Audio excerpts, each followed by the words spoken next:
Hello and welcome to my session. Nice to have you here today. Would be great, by the way, if you could just drop a word in the chat to say maybe where you're joining me from today and maybe your name. That would be really, really cool to do that. So thank you very much. My name's Adam Lawrence and I am happy to see you here today at this session. I'm talking to you today about trends in online co-creation. So what does that mean? What is it about? We've got about half an hour together and I want to do a few things with you I hope you find useful. Just first of all, quickly to introduce myself. My name is Adam.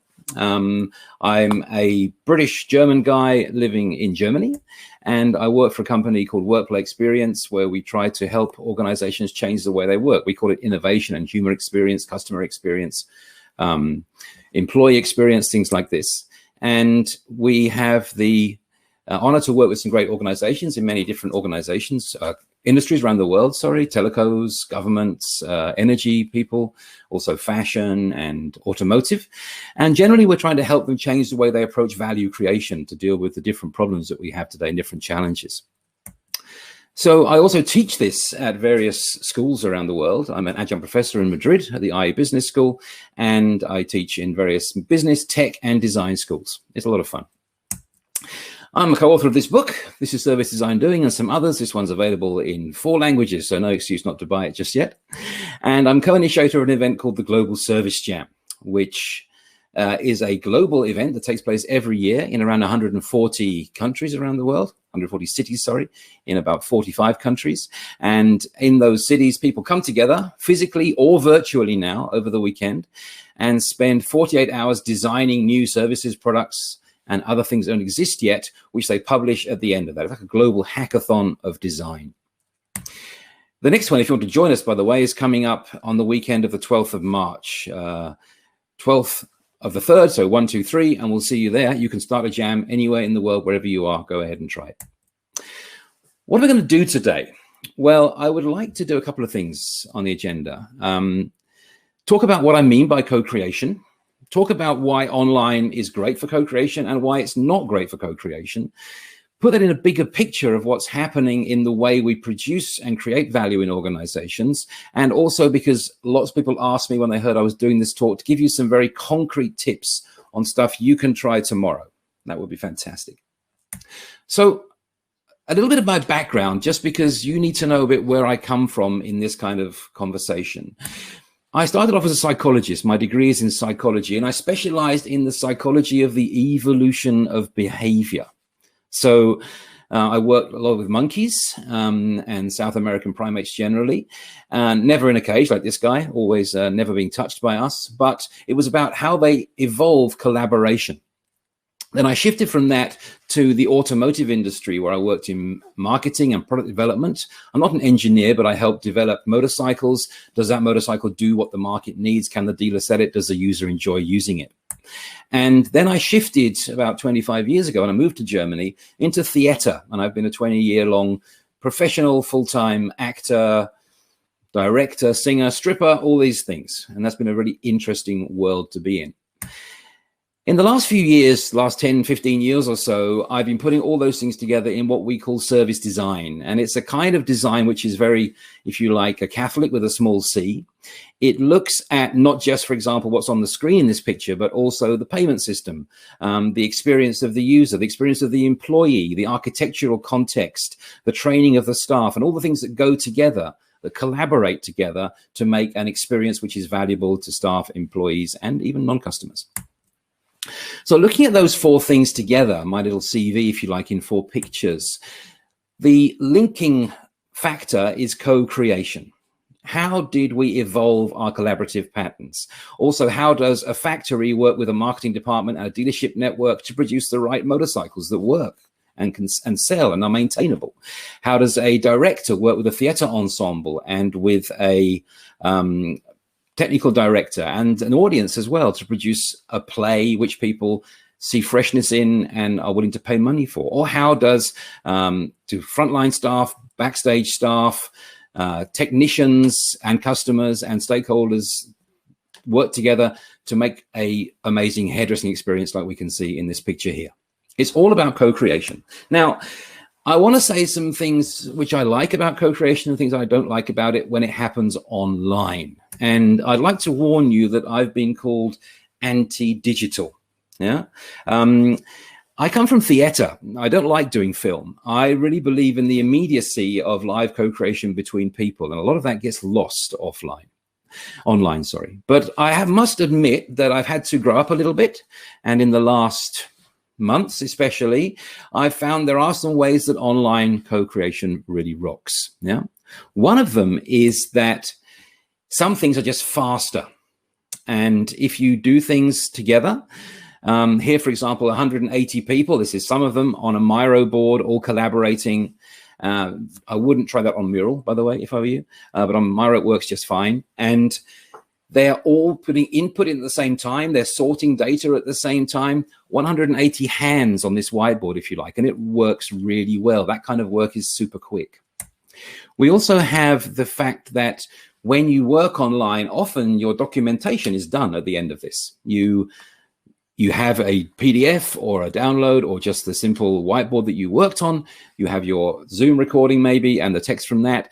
Basically, much of the work is done for you. Maybe if the culture is the right culture, that's enough documentation for what's happened on that workshop or project session.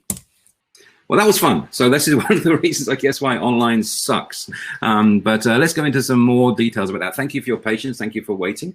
We're not sure what happened there and the technical side of this. So talking about why online sucks, one of the problems behind it is that we have missing channels. Even in a Zoom call, when you're reduced to a head and shoulders, I'm not getting lots of information. Right now, for example, I don't know if you're still there, if you're enjoying this, if I'm going too fast for you, too slowly for you. Even in the Zoom call, I can't see your body language. I can't hear you breathing. I can't smell you. A lot of human communication actually is olfactory. So we're missing data. That's a stress factor. That continues, of course, when I don't know the context that you're in. Now, even on a Zoom call, I see part of your world and part of the world of the person next to you. And my brain is trying to figure out what's happening in those spare areas. Yeah. So what is going on in the background that I don't know about? And how can I process that? It's another stress factor. And of course, we fear exposure. So that can be like here on a Miro board where I can click on a post-it and see who wrote it and who changed it, yeah? Which can make it difficult to share honestly with some people. But also it's just the fact that lots and lots of eyes are looking at me. In a Zoom call, this direct look is actually aggressive, which is why in nature, when you walk towards somebody in real life, you tend to tilt your head to stop it being so aggressive. So there's lots of things in that which make it very, very tiring for us. Physically tiring, emotionally tiring, and socially tiring. Now, that's not the only thing which is problematic with this kind of stuff. Yeah. For example, it's simply not real. Yeah, there are things that you cannot do online. I hope that's obvious. For example, this person here is building this device, which I hope they're going to be a wonderful invention for them, yeah? But they are using tactile, olfactory, and even auditory senses, which are not available. Were they doing that, for example, in an online Lego game or something like this? It's hard for me to do research without getting out of the building. It's hard for me to build prototypes and run pilots until I get into the physical world. And of course, another factor behind that is there's no in-betweens. I'd like you to look at this picture a little bit carefully, because the difference between this situation and an online situation is so enormous. We have, for example, the two gentlemen on the left who are looking at each other. And I think one of them is deciding, shall I say something or not? And shall I say it out loud, or shall I lean over and whisper? And we can't do that in a Zoom call, in Microsoft Teams. We can't lean over and whisper. Sure, we can use the chat function, but the problem there is that that's a big step. I can't look at somebody, see if they're looking back, start to see something, read their expression, change what I want to say in the middle of the sentence. I can't do that in a text chat. So we're losing a lot of this in-between stuff, and that is very, very important, because online may get the work done, but there are much more important things than work happening in the office or the workspace. Put it simply, the work that we do functions long-term sustainably because of social capital we've built up before. The fact that I can go to somebody and say, look, can you make an exception, and read their expression and their body language while I'm doing that? Because I've built up trust with them, even a friendship, through often implicit communication over the years. And this implicit side, which is absolutely crucial in human collaboration, is very, very difficult online. Now, let's look at the bigger picture, and I'm going to go through this quite quickly because we lost some time before. But let's dig a little bit deeper into what's actually going on in collaboration. Now, this comes from experiments that we're doing in our experimental brand, the Co-Creation School, where we're using training situations and so on, and various other formats to experiment with different types of co-creation openly with people from our community and from outside it. The bigger picture behind this is one of an evolution of organizations. We're moving from the talking kind of co-creation, which is what Zoom, by the way, mimics. Yeah, that Zoom screen is basically a virtual boardroom, everybody visible from the waist up, everyone taking turns to talk. It's just like we're in the 1930s almost. And moving towards doing. So what we see in doing situation is we see multiple tools at use at once, people free to move in space, people working parallel and then together, divergent and convergent, in all kinds of constellations which constantly shift as they move through the day. So workrooms have evolved, as you see on this image, but what's going to happen to our online workspaces? Is it enough just to have a mural or a Miro board next to your Zoom call? We're going to find out. I hope you agree with me that co-creation needs freedom. Yeah, we need, for example, in my work as a service designer, I need the freedom to leave the building, to talk to anybody, to build things, to experiment, to make decisions from day to day as to what I do next. And this is really, really important in this kind of work in today's fast-moving world. Behind that, we see an evolution from a kind of a wolf pack model, very, very fear-based, reactive societies, maybe up to 10, 15,000 years ago, and still today in street gangs, to conformist organizational structures like the church, like universities, like feudalism, which are very hierarchical and very rigid and fixed in time. Today, most organizations are achievement-based. Their model is a machine. They talk about performance, input, output, efficiency, all these words from engineering.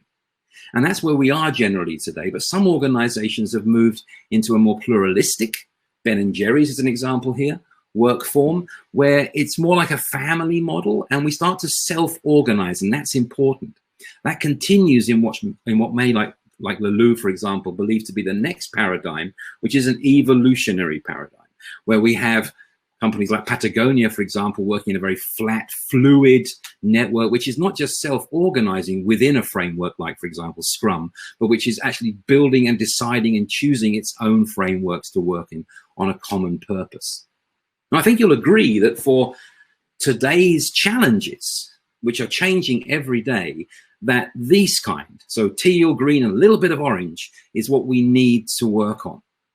So it's a movement, if you like, away from fear towards trust, away from a kind of freedom which through a structure and control to a new kind of freedom, but different types of freedom. Anarchy at one end, using that word in the popular sense, not in the strict sense, and responsibility. So the problem behind this is in times of fear, we tend to lock down. And when you suggest to people, you know, we need more freedom to do our online work, they get scared, because if you've never seen freedom based on responsibility, freedom looks like anarchy. So we need freedom to do good co-creative work, or certainly a degree of freedom within structure. But then what do we get? We get switch off your mic when you're not talking.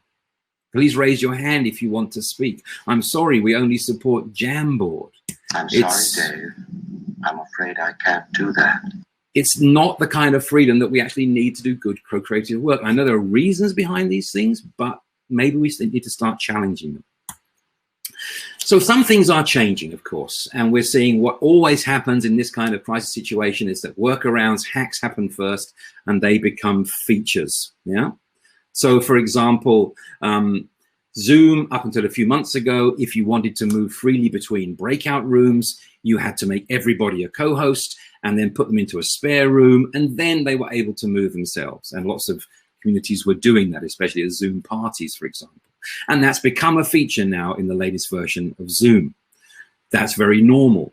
What we're also seeing is people using tools in different ways. So a whiteboard, an online whiteboard, can do so much more than a physical whiteboard can, that it becomes, if you like, its own workflow. So in this one, which is a learning project of 3 teams, you can see the 3 teams doing their work in parallel down the board, then coming together to work together on this, and then splitting up into 2 teams for prototyping in this case, for doing their service blueprints, their business model canvases and stuff. And we can actually follow their entire workflow on this board, and they can move within that and even break out of it if they need to do something different.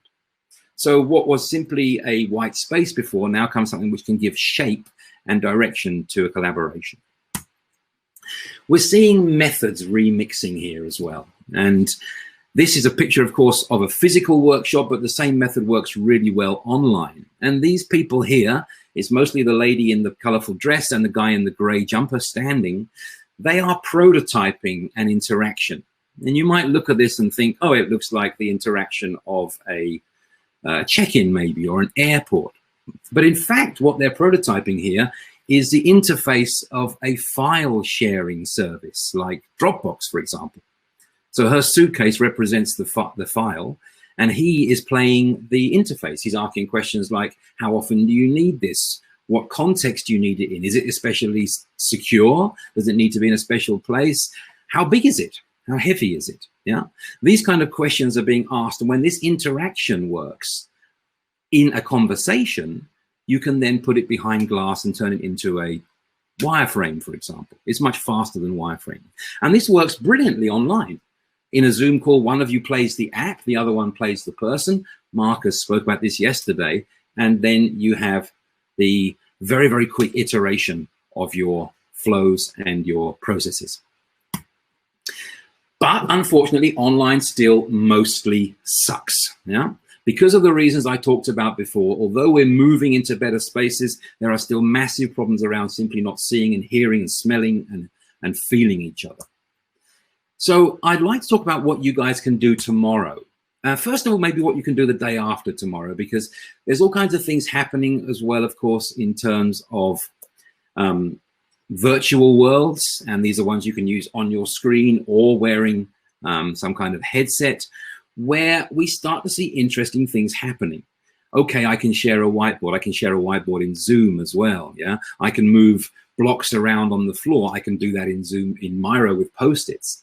But what happens here is we start to see things from physical life starting to work in the real world. Now, if I sit down in a virtual conference room, I can hear somebody 100 virtual meters away, no problem. But we're discovering that if we put the chairs closer together, a different kind of collaboration happens, even though there's no reason for that acoustically. Simply having the belief I'm sitting slightly closer to someone in virtual centimeters makes a difference. And that gets really clear when you see organizations now, or usually teams, who are starting to hack that and having meetings in context like this one. This is Red Dead Redemption, which is a cowboy role-playing game, if you like, where you can sit down around a campfire with your colleagues. And I'm sure you can understand that the kind of conversations that you have here, the kind of mindsets which are triggered by this, are different from staring at lots of people in Zoom in a virtual boardroom kind of context.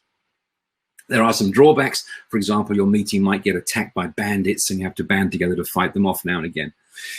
I don't think these things are ready for everybody just now because the onboarding time is considerable. But what can you do then tomorrow to actually try and get some of this stuff a little bit more bearable for the monkey inside you? The first one is just make things shorter. We're seeing even at conferences like this, people dip in and dip out because they get tired. So maybe your one-day format becomes 2 half-days. It can be as simple as that. Lots of breaks, of course. You need to build in social time. Now that can be deliberate sessions where you might have coffee together, virtual coffee, fika, the tradition of that, for example. But it might also be a simple thing like if you're working with multiple groups in the same project online, if you have a break, put people back in their groups for the break. Don't make them sit in the formal plenary, but let them hang out and have those side conversations, which we're often missing in this context. Onboard people in advance. This is from the same learning project I mentioned before, and people in that project get access to the tools beforehand. For example, here, the Miro sandbox. So here they can move around, they can learn to move around in Miro. There are tips there around Miro, around Zoom and so on. Very importantly, there's a space for them to just play around and mess around. And this is always pre-populated with a few squiggles and a few scribbles before they get there. Place for questions, all the data they need in one place. They can come back to this space again and again. And now we have, on the first day of the project, we do some exercises together to get to know each other, but also to practice making a sticky note, moving it, connecting it, adding a photo and stuff like this. Things we'll need during the project. So when the actual need comes around, it's not the first time I do it. At the end of this, by the way, we're making a contract with each other. So on these 3 boards, the participants are suggesting what they want to achieve in this collaboration. They are suggesting how they need to be themselves to get there. And they are suggesting what will support them in doing that.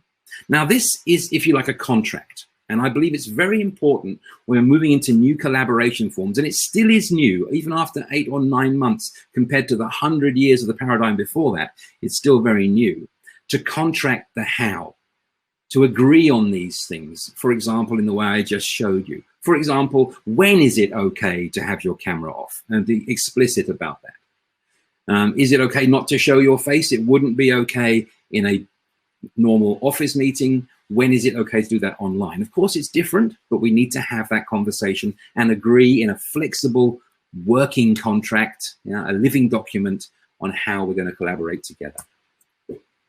I think it's very important to break the frame and get physical sometimes. Even if it's just reaching out of the camera, asking people to reach out and get a thing and show it to the camera and say what it means to them, what it means to the project, for example. That is a really important moment to get out of these 4 corners. We do dances, we do physical games, we throw a ball around in our sessions, even with CEOs and government ministers, and you'll be amazed how well that works, to get physical. Remember, you're not a brain on a stick, you are fundamentally a monkey. Trick people if you must. For example, play a fun game, for example, the ball tossing game, and after that, they'll probably forget to switch their cameras off. That could be a thing you plan to do. And I think you can learn a lot from television in this. Think about game shows, think about chat shows, how they hold our attention. All the tricks that they use, whether it's playing music or having visual gimmicks that come back again so we recognize where we are in a context, even things like applause. And mix it up. Now, we need to move between, for example, Zoom to breakouts to a whiteboard and so on, but even in those contexts, try and mix up what you're doing there. When can you make a variation? When can you put something in just to lift people's attention once more for a moment? And be aware, of course, that video streaming is quite jerky, as you're probably seeing right now. Now, if I'm almost done, but if you want to think about how this comes around on a brain level, if you like, I like to use the thought of lizard, monkey, and me. And you can think of the levels of your brain very basically as being that, the evolutionary levels. So you need to feed all 3 of these to make something engaging and effective. So for your lizard brain, make it visual, have instant feedback. Yeah. So if I move my mouse and the cursor moves, that is something which is important, a thing that you guys can't really do just now. For the monkey brain, well, it's about social contact. So those breakout rooms are really important, and even things like celebration. Taking a moment in a session to give yourself some Zoom applause and so on can be very, very important. And for our human brain, think about being clear on the purpose, but also giving space for autonomy, for mastery, so people fulfill that, if you like, higher purpose of what they are trying to do together. And keep all of these 3 in mind. We're almost done, but just 2 points I want to leave you with. I know I've gone over time slightly. I'm doing my best to catch up the lost time. But one of them is to share your struggle. I believe that if you are collaborating with people and you are struggling with parts of it, it is very useful, and it's proved very useful to me, to share that with people, to say, this sucks for me. Yeah. And even as a facilitator, as a leader, I find that degree of vulnerability, if you like, has led to better collaboration, better co-creation with the people around me. And I believe also that we have to fight for better tools. I know there are good reasons, legislation, security, and so on, why our colleagues are very careful about the things that we can use in our collaborative sessions. And there is a cost, for example, to bring in a new platform into our approved set of tools we're allowed to use. That cost is very visible. Maybe our task is to make visible the cost it's making to us in terms of lost collaboration, less efficient work, and maybe eventually burned out people and failed projects if we don't get improved tools over the ones we often get asked to use. I'd like to leave you with this question. We won't do it in the chat just now because of the time problem, but have a think about what you can do tomorrow to make online collaboration in your organization a little more human, because I genuinely believe, and I've found many times, that if it is more human, if it is more biological, if you like, then it actually leads to better work, and that makes sense for all of us if we're producing better value and possibly even success from that. Thanks very much for listening to me. I'm still struggling with my other screen here as to what I can see on that one, so I'm not seeing the chat just now. But thank you for your time. I've been asked to remind you that you've got two options now. One of them is to jump over to the Ausstellung, the expo, yeah, and join me there in the Nürnberger Versicherung, the Nuremberg insurance room, where I'll be doing a Q&A about these things. The other option is to hit that networking button and have some conversations with some other people. Some of those may be less focused conversations, which are what we all need right now. So I hope to see you in the breakout room. If not, have a great time networking, and thanks for your attention today. My apologies again. Any technical problems, I'm sure they were all at my end of the equation. Thank you very much.